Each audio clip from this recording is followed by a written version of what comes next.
എല്ലാവരും ഡൽഹിയിൽ പോയിരിക്കുന്നത് മന്ത്രിസ്ഥാനം ഒപ്പിച്ചെടുക്കാനാണ്, നല്ല നല്ല വകുപ്പുകൾ തട്ടിയെടുക്കാനാണ്.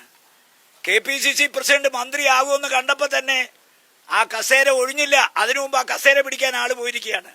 പേരും പറഞ്ഞ്, ജാതി പേരും പറഞ്ഞ് പോയിരിക്കുകയാണ്. കോൺഗ്രസ് നേതാവും MPയുമായ രാജ്മോഹൻ ഉണ്ണിത്താന്റെ വാക്കുകളാണ്. അദ്ദേഹം പറഞ്ഞത് KPCC പ്രസിഡന്റ് സണ്ണി ജോസഫ് മന്ത്രിയാകും. അപ്പോൾ KPCC പ്രസിഡന്റ് സ്ഥാനത്തേക്ക് ഒരാളെ വേണം. ആരായിരിക്കും അത് എന്ന് ഇതുവരെ AICC ആലോചിക്കുക പോലും ചെയ്തിട്ടില്ല.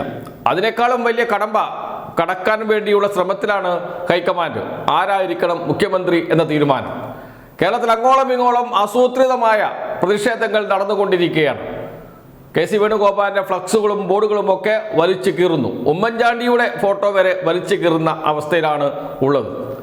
അങ്ങനെ ഇരിക്കുമ്പോഴാണ് KPCC പ്രസിഡന്റ് പദവിയിലേക്ക് എന്നെ നിയമിക്കണം എന്ന് പറഞ്ഞ് ചിലരൊക്കെ ദില്ലിയിലേക്ക് വിമാനം കയറിയിട്ടുണ്ട് എന്ന് രാജ്മോഹൻ ഉണ്ണിത്താൻ പറയുന്നത്. ഉറപ്പാണ്, KPCC പ്രസിഡന്റ് വേണ്ടിവരും. സണ്ണി ജോസഫ് പദവി ഒഴിയും, അദ്ദേഹം മന്ത്രിയാകും. അദ്ദേഹത്തിന് ഏത് വകുപ്പ് കിട്ടും എന്നതൊക്കെ മറ്റൊരു വിഷയം. പക്ഷേ KPCC പ്രസിഡന്റ് സ്ഥാനം ആർക്ക് നൽകണം? അടുത്ത KPCC പ്രസിഡന്റ് ആരായിരിക്കും? ഇപ്പോഴേ കോൺഗ്രസിനകത്ത് അടി തുടങ്ങിയിട്ടുണ്ട്. അടികൾ ഇനി ഒരുപാട് വരാനുണ്ട്. മന്ത്രിമാർ ആരൊക്കെയാകണം എന്ന ചർച്ച അത് വലിയ അടിയിലേക്ക് നീങ്ങും.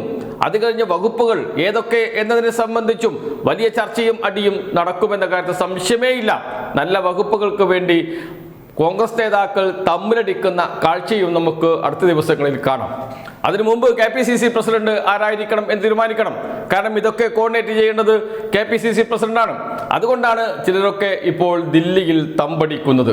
മുഖ്യമന്ത്രിയെ തീരുമാനിച്ച് മന്ത്രിമാരെ തീരുമാനിക്കുന്ന ഘട്ടത്തിൽ KPCC പ്രസിഡന്റിനെ കൂടി തീരുമാനിക്കേണ്ട അവസ്ഥയുണ്ട് കോൺഗ്രസിന്. ആരായിരിക്കും അടുത്ത KPCC പ്രസിഡന്റ് എന്ന ചർച്ച അതുകൊണ്ട് തന്നെ കോൺഗ്രസിനകത്ത് തുടങ്ങിക്കഴിഞ്ഞു. സംശയം വേണ്ട, അത് ഷാഫി പറമ്പിലായിരിക്കും. ഒരു സംശയവും വേണ്ട. ബെന്നി ബെഹനാൻ ശ്രമിക്കുന്നുണ്ട്, ആന്റോ ആന്റണി ശ്രമിക്കുന്നുണ്ട്. പക്ഷേ ഒരു സംശയവും വേണ്ട, ഷാഫി പറമ്പിലായിരിക്കും. അതിനുവേണ്ട ചരടുവലികൾ വലിയ തോതിൽ നടക്കുന്നുണ്ട്. അത് സാമുദായിക അടിസ്ഥാനത്തിൽ നടക്കുന്നുണ്ട്.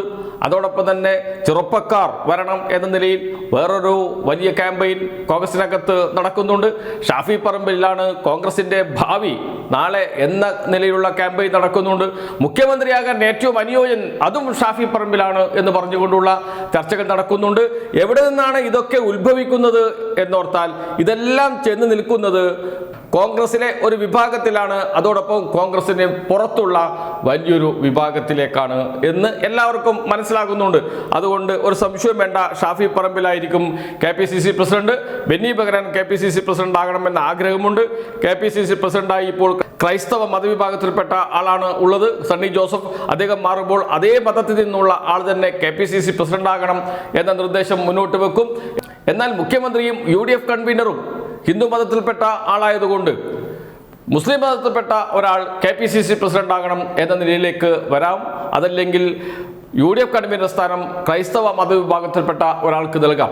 അടൂർ പ്രകാശ് ആരോഗ്യപരമായ കാര്യങ്ങളാൽ ഓടി നടന്ന് UDF കൺവീനർ എന്ന ഉത്തരവാദിത്വം നിർവഹിക്കാൻ കഴിയാത്ത അവസ്ഥ അദ്ദേഹത്തിനുണ്ട്. അതുകൊണ്ട് KPCC പ്രസിഡന്റ് മുസ്ലിം മതവിഭാഗത്തിൽപ്പെട്ട ആൾക്കും UDF കൺവീനർ സ്ഥാനം ബെന്നി ബെഹനാനോ അതല്ലെങ്കിൽ ആന്റോ ആന്റണിക്കോ നൽകാനാണ് സാധ്യത എന്ന ചർച്ചകളാണ് ഇപ്പോൾ നടക്കുന്നത്. സംശയം വേണ്ട, അടുത്ത KPCC പ്രസിഡന്റ് ഷാഫി പറമ്പിൽ തന്നെയായിരിക്കും.